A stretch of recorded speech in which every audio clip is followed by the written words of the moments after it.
Penyidik pada Jaksa Agung Muda Tindak Pidana Khusus Kejaksaan Republik Indonesia mendapatkan alat bukti yang cukup untuk menetapkan 3 orang tersangka. Tapi yang jelas bahwa lembaga yang ada sekarang ini sudah nggak ada kepercayaan sama sekali dari rakyat. Ya harusnya dia ya dibubarin.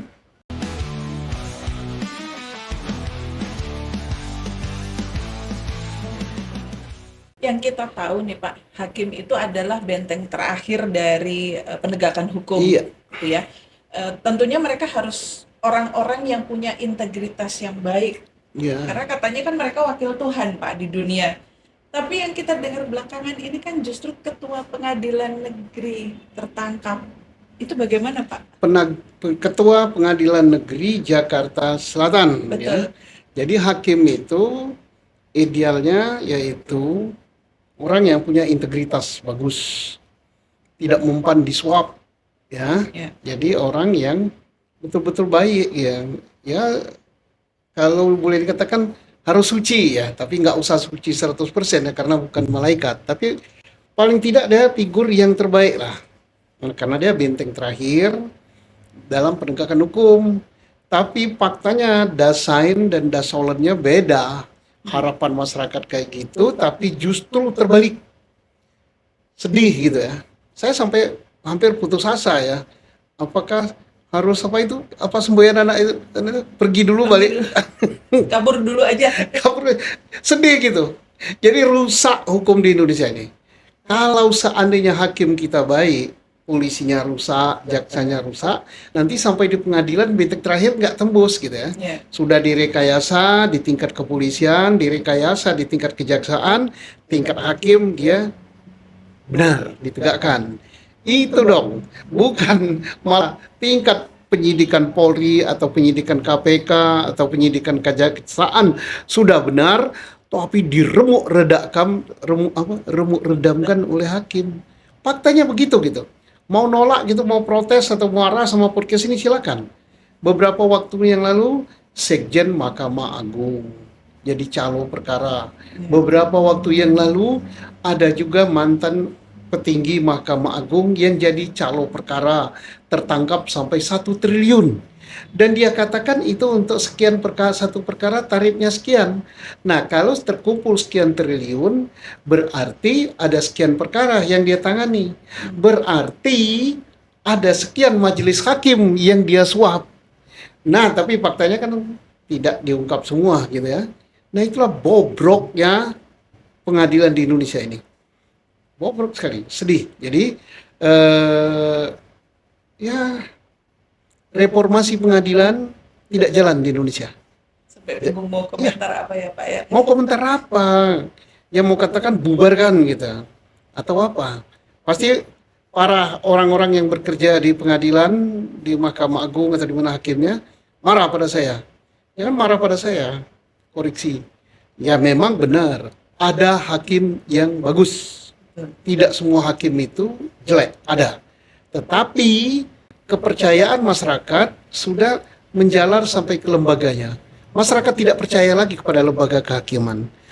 Karena mereka diberi kebebasan yang sebebas-bebasnya dan sangat independen, dan mereka bisa diberi kepercayaan untuk memperbaiki dirinya sendiri.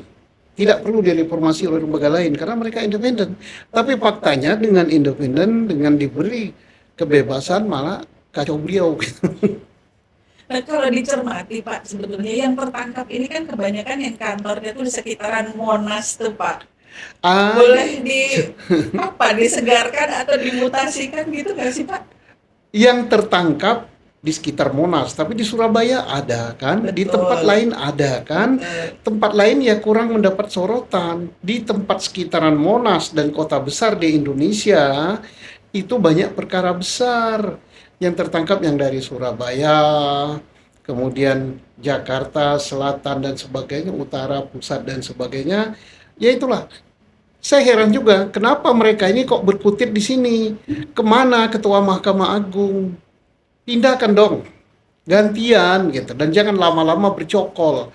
Kalau nggak salah Ketua Pengadilan Negeri Jakarta Selatan yang tertangkap itu adalah geseran dari apa namanya Jakarta Pusat, Masih sekitar situ aja. berputar di situ aja. Nah, memang ada keluar mutasi gitu, dimutasikan, tapi mutasinya kan ke Surabaya, ke Bandung. Jadi ini ke Bandung, Surabaya. Ya, mau yang mutasikannya yang dari pinggir-pinggir yang integritasnya bagus masukkan ke sini. Dan ya nggak tahu juga saya apa yang harus dikatakan. Nah, kalau sudah melihat banyak hakim yang kotor lah ya Pak ya, tertangkap gitu.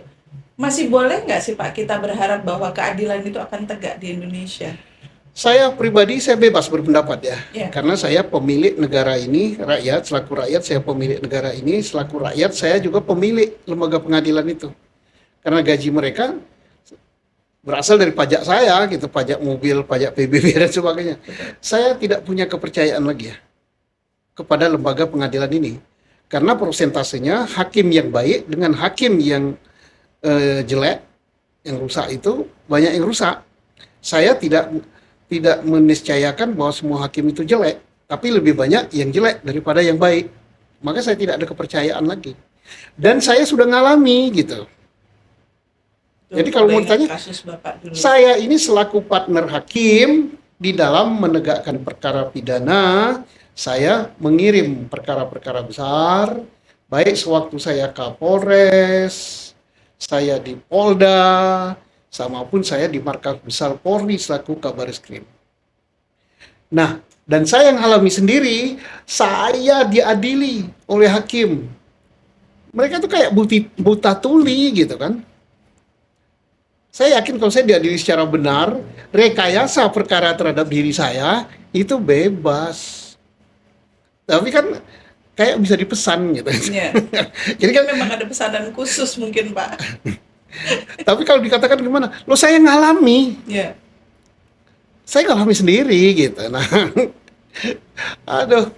Jadi sudah nggak ada ininya bahwa perkara itu harus dibuktikan dengan alat bukti. Ya. Alat bukti itu harus begini, satu sama lain harus bersangkutan. Saya enggak. Ya udahlah. Silakan itu di neraka nanti mereka itu.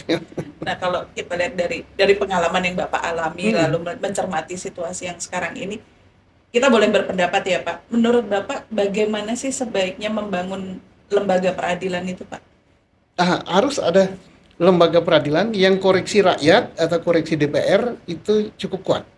Kalau sekarang kan seperti tidak tersentuh ya. Mengapa tidak tersentuh? Karena kita sudah membuat suatu legitimasi atau suatu peranggapan atau dianggap bahwa hakim itu baik semua, dia adalah wakil Tuhan di dunia. Nah, tapi faktanya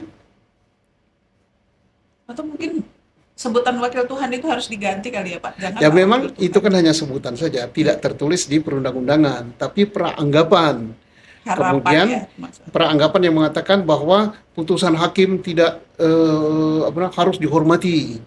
Apanya putusan hakim dihormati kalau putusan yang penuh dengan suap gitu? Ya kita harus keras mengoreksinya.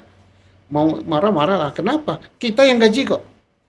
Kita yang membentuk lembaga itu, perundang-undangan. Nah, perundang-undangan yang membentuk lembaga Mahkamah Agung sampai pengadilan ke bawah, yang memberikan kewenangan pada hakim perundang-undangan.